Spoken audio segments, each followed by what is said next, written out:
Всем привет! В этом небольшом видео рассмотрим процесс моделирования вот таких вот спиральных поверхностей. Данный объект, кажется, гуглится в интернете под названием спиральная турбина. Здесь у нас имеется три захода, три лепестка такие. Справа один заход. Очень много вариантов рассматривал в процессе моделирования данного объекта и обнаружил, скажем так, один наиболее из оптимальных способов создания данной штуки, что ли. Так, приступим. Кстати, под видео есть ссылочка на мой Бусти, где вы можете поддержать мой YouTube-канал рублем. Итак, продолжим. Итак, для начала создам эскиз на поверхности какой-нибудь, сделаю две окружности, нанесу вот такой отрезок, ну и сюда как-то в бок такой отрезок с помощью ножниц. Беру данный элемент и так приступим. В рабочем пространстве Surface выберу, значит, проэкструдирую данный отрезок вверх из центра и нажму ОК. Так, верну видимость нашего эскиза и выберу инструмент Sweep. Выберу данный профиль, выберу, так, только без галочки Chain Selection, выберу данный путь и в графе Twist Angle вбью 360 градусов. То есть получается, что мы имеем такой лепесток, который повернут на 360 градусов. Далее на данной поверхности перейду в английскую раскладку, нажму клавишу P, проекция. Так, и поймаю, значит, габариты вот так вот нашего объекта. И с помощью инструмента линия создам. Побольше можно сделать, поменьше лучше сделаю, наверное, вот так вот. К нему добавлю еще вот такую часть, иначе там будет летать в воздухе. У нас некоторый объект потом. Так, выберу Revolve 2. Так, вот эти профили выберу и с помощью кругового выреза, окей, получу вот такой вот лепесток, получается. Так, отключу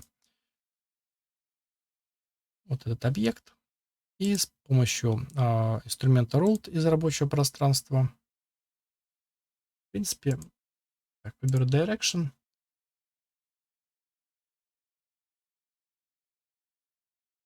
Так, направление выберу сюда вниз, экструдирую все вот так, нажму ОК. Так, отключу данный элемент и с помощью инструмента Split Body для начала с помощью инструмента Stitch все это сошью, с помощью Split Body разрежу по нашей базовой поверхности все это. Вот так. С помощью патча зашью. Опять все сшить. Так, теперь проэкструдирую данный объект New Body вверх. Данный объект 3 раза прокопируем. Так, в принципе, теперь можно с помощью инструмента Combine все это объединить в одно тело. Ну, с помощью Extrude, например, все это как-то вниз так уберу. Вот у нас получается раз, два и три захода. Получилась вот такая вот интересная турбинка. Так, я рассматривал второй способ. Отключу данный объект и в рабочем пространстве Solid во вкладке Create выберу инструмент Coil. Так, вид сверху. Вот так спозиционирую. Значит, и из центра здесь обязательно ставим спираль, обязательно ставим square квадратную. И получается у нас вот такая вот спиралька. Окей. Так, перейду в рабочее пространство Surface, удалю лишние элементы, в принципе, мне, скорее всего, сейчас не понадобится. И с помощью инструмента Rolled, без данной галочки, в направлении, получается так, Direction, вот этом вертикальном, выберем вот этот внешний профиль. Так, подниму его как-то сюда вверх и нажму ОК. Так, отключу нижнюю поверхность, скорее всего. Так, мне нужна поверхность для эскиза, и я нажму вот так вот ОК. Так, создам здесь эскиз. Обязательно в английской раскладке проекция через клавишу P на клавиатуре. Так, нарисую такую диагональку, инструмент Revolve. Так, где Origin? Вот он. Сделаю, значит, круговой вырез. Окей. Так, отключу Вот так, да, получается. Так, скорее всего, вот тут вот чуть-чуть хочу продлить это вниз. Нажму ОК.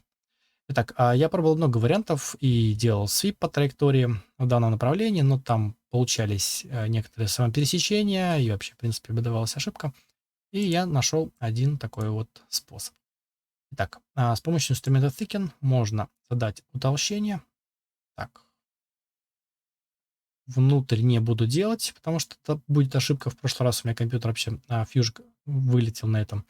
Но почему-то, если делать утолщение наружу, то при операции Thicken здесь есть самопересечение, но я нажимаю ОК, и у меня получается твердотельная модель. Нам же остается только на виде снизу создать какой-то цилиндр, экструдировать его вверх, например, с той же операции. New Body, ну там либо Join сразу, и получим вот такой вот объект. Так, с помощью инструмента Move перемещу его как-то в сторону и нажму ОК. Итак, вот таким способом получилось создать такую вот спиральную турбинку с одним заходом и с несколькими заходами. Итак, на этом я данное видео буду заканчивать. Не забывайте, то, что под видео есть ссылочка на мой Boosty, где вы можете внести донат и поддержать мой проект, скажем так, рублем. Не забывайте подписываться на канал, оставляйте комментарии под видео обязательно и ставьте лайки. До новых встреч!